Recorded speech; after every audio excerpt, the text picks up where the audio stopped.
जय हिंद दोस्तों। आज हम सीटेट का सोल्व क्वेश्चन आंसर हम बताने वाले हैं। पार्ट 1 भाग 1 है चाइल्ड डेवलपमेंट एंड पेडागोजी, बाल विकास और शिक्षा शास्त्र। क्वेश्चन है जीन पियाजो का मानना था कि ज्ञान है। इसका उत्तर है एक दृश्य व्यवहार परिवर्तन है जिसे विश्व सनीयता के साथ मापा जा सकता है।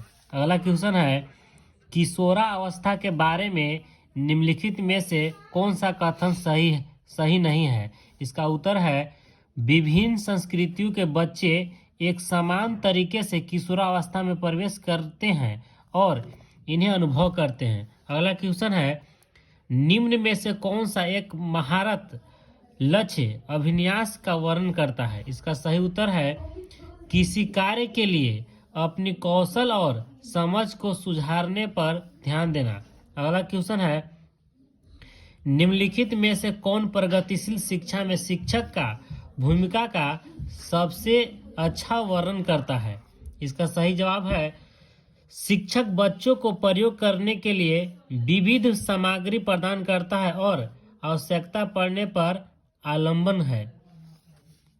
अगला क्वेश्चन है जीन प्याजे के अनुसार चिन्हों के लिए चिन्हों का प्रयोग करने की क्षमता जैसे कि अक्षर x को अज्ञात अंक के लिए क्षमता ...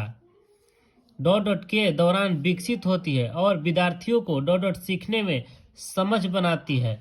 इसका उत्तर है औपचारिक संक्रियात्मक अवस्था, बीजगणित और गणना। अगला क्वेश्चन है निम्नलिखित में से कौन सा एक ऐसे प्रश्न का उदाहरण है जिसमें छात्रों को जानकारी का विश्लेषण करने की आवश्यकता है।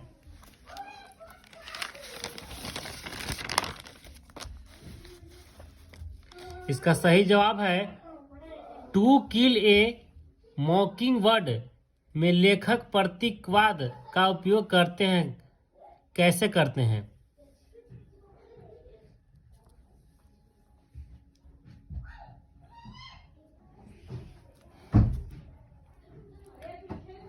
क्वेश्चन अगला है अभिकथन है छात्रों के अच्छा प्रदर्शन और स्कूल में बने रहने की अधिक संभावना है यदि उनको अपने स्कूल से भावनात्मक और वे मानते हैं कि उनका होना मायने रखता है। कारण आर भावनाएं सीखने में महत्वपूर्ण भूमिका निभाती है।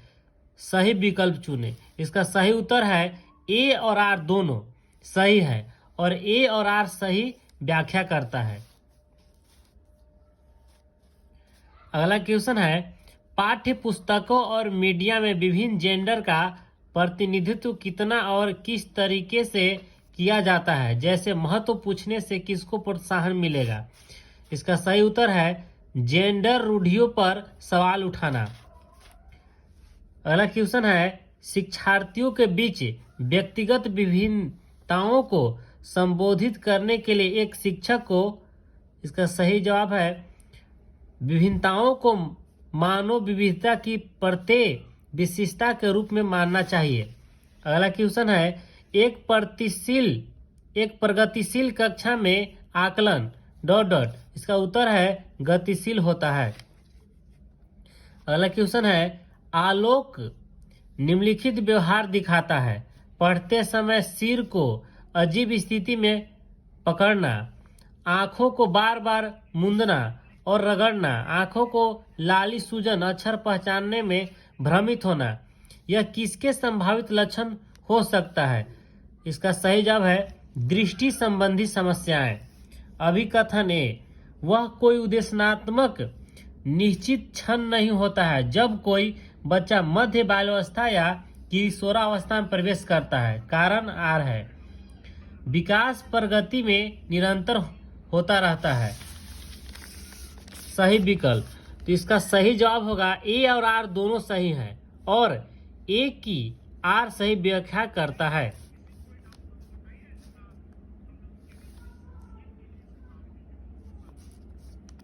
अगला क्वेश्चन है वैगोत्की के अनुसार संज्ञानात्मक विकास को सुगम बनाने में शिक्षक की क्या भूमिका है।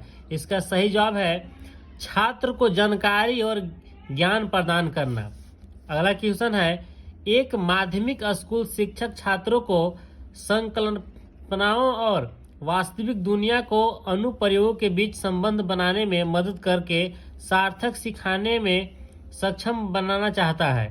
निम्नलिखित में से कौन सी गणित विधि उपयुक्त शैक्षणिक रणनीति होगी? इसका उत्तर होगा, छात्रों को छोटे समूहों में वर्तमान मुद्दे पर शोध करने दें और अपने निष्कर्ष कक्षा में प्रस्तुत करें। अगला क्वेश्चन है,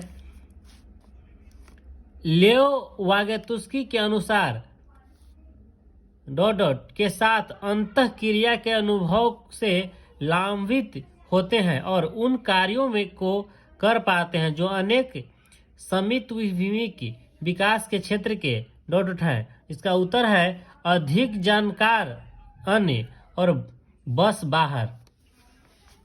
अगला क्वेश्चन है, अपठन वैकल्य टेस्कोलिस्किया एक स्थिति है जो शिक्षार्थी को खाली स्थान की क्षमता को प्रभावित करती है। इसका उत्तर है, तांत्रिकीय न्यूरोलॉजिकल ध्वनियों को प्रतीकों के चिन्हों के साथ जोड़ने। अगला क्वेश्चन है, निम्नलिखित में से कौन सा समाजीकरण की प्रक्रिया को विशेषताएं हैं? उत्तर है, यह एक जटिल प्रक्रिया है, यह एक बहुआयामी प्रक्रिया है, यह विभिन्न संस्कृतियों में विशिष्ट रूप से होती है। BCD।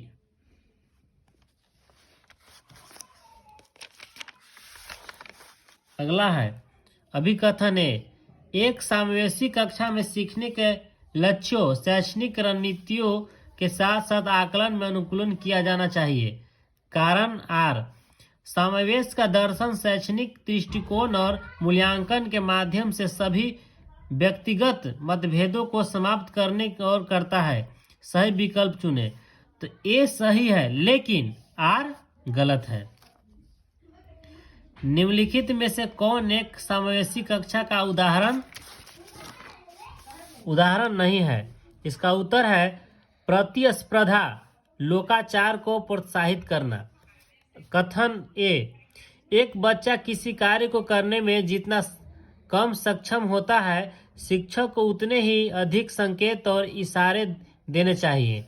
जैसे बच्चा अधिक कर सकता है, शिक्षक को कम से कम मदद करनी चाहिए। कारण R, बुद्धि को बुद्धि लब्धि की गणना करके सटीक रूप से नहीं मापा जा सकता है। सही विकल्प क्या होगा? इसका सही उत्तर होगा, A और R दोनों सही हैं लेकिन A की R सही व्याख्या नहीं करता है, मतलब कि A की R सही व्याख्या नहीं करता है। अगला है, एक शिक्षिका ने नोटिस किया कि उसका एक छात्र अत्यधिक विचलित है और उसे कक्षा के दौरान ध्यान देने में परेशानी है। निम्नलिखित में से कौन सी रणनीति छात्र को केंद्रित रहने में मदद करने के लिए एक प्रभावी रणनीति होगी? इसका सही है, स्वनियमन और समय प्रबंधन के लिए छात्र को टाइमर देना। अगला कथन है, कथन ए, वास्तविक जीवन की समस्याओं और मूर्ति अनुभवों से सीखने से बच्चे को अधिगम और जानकारी प्राप्त करने के लिए कई रास्ते मिलते हैं। कारण R, विकल्प विकास अपेक्षाकृत व्यवस्थित अनुक्रमिक है। सही विकल्प चुने। इसका A और R दोनों सही हैं। A की R सही व्याख्या करता है, जैसे कि R सही व्याख्या करता है। अगला है, रचनात्मक मूल्यांकन के लिए कार्य की प्रगति को दर्शाते पोर्टफोलियो एक प्रभावी प्रणाली है क्योंकि? इसका उत्तर है, वे मूल्यांकन की प्रक्रिया में छात्रों को शामिल करते हैं। वे व्यक्तिगत छात्रों को प्रगति के बारे में अंतर्दृष्टि प्रदान करते हैं। वे छात्र अधिगम के ठोस सबूत पेश करते हैं। A, B, D।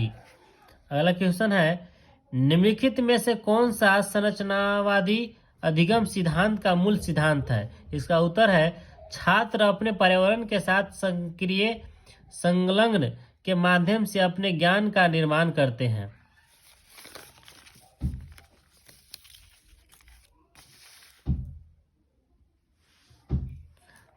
जय हिंद दोस्तों।